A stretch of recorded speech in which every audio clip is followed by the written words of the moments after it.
Welcome to the Tech Egg. Don't get scrambled. Enjoy the video. In this video, I will show you how to play Clone Hero with your Riffmaster controller.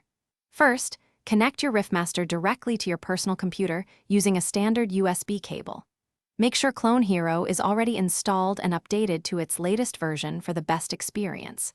Once connected, simply open Clone Hero and head straight into the controller settings menu to begin the setup process.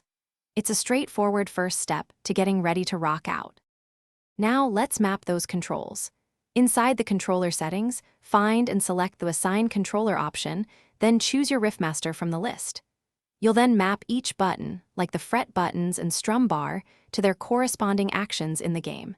Take your time to ensure every button, including the whammy bar, responds perfectly. This precise mapping ensures a smooth and responsive gameplay experience for every song. With your controller mapped, it's time to fine-tune your gameplay. Head to the audio and video settings to adjust latency, ensuring perfect synchronization between the music and notes. Next, experiment with different highway speeds. Some players prefer a faster scroll, while others like a slower, more deliberate pace. You can also customize note colors and themes, making your game visually unique and comfortable for hours of play. You're all set to play.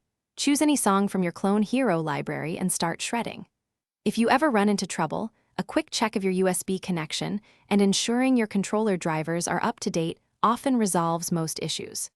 Remember, a vibrant online community exists, offering tons of support, troubleshooting tips, and an almost endless supply of custom songs to keep your rock journey exciting for a very long time.